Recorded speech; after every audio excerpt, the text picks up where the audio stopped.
The world of granular synthesis can get pretty deep, but that doesn't mean it can't be simple. In this video, we're going to use Ableton stock Granulator to show a quick, fun, and easy way to come up with your own Flume-inspired samples. The setup. We start off with these 2 loops from the Flume Community Sample Pack on the official Flume Discord, which was packed with samples for myself and other producer friends. We add a MIDI track with Granulator 2 or 3 as the instrument, and create a MIDI clip however long you want. We open up the piano roll and add a note on C3, hitting legato to extend the length of the clip. We drag the sample into Granulator 3. Once we got it set up, we go back into the piano roll for some automation. On the envelope tab, we switch the device to Granulator 3 and control drop down to position. It's in alphabetical order. So P, P, P, P, boom. That was pretty much the hardest thing to do. The rest is all about whatever sounds catches your ear.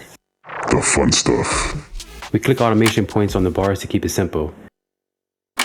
They just fit right in with the drum loop. Let's hop back over to Granulator and adjust the volume and spread, which offsets the pitch between the left and right channel.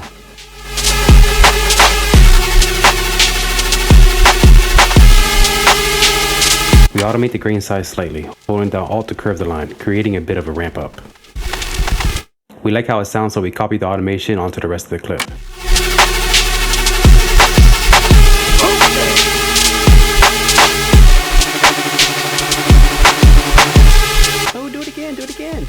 Let's try another, keeping the same drum loop and just switching up the sample source.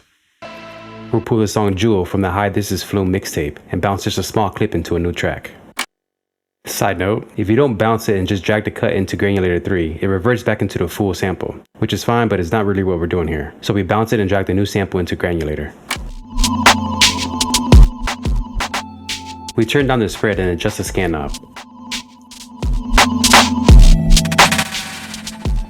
Next, we automate the actual file position again, looking for the sauce. We repeat the same process we did the first time, except now let's automate curves and ramps so that the file's position changes over time, which can create a whole new vibe.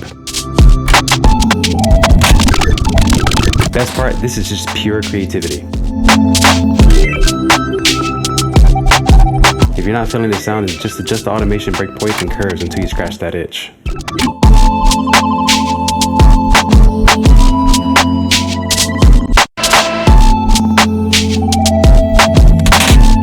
We pick another random Flume track using the same MIDI clip and shit gets crazy pretty quick.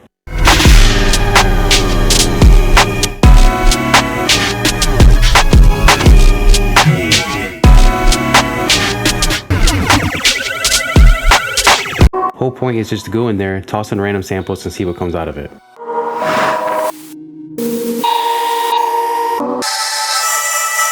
One of the most efficient tips on creating your own sound is using your own songs you own the copyright to, and using a similar method to create your own soundscapes and samples to get lost in.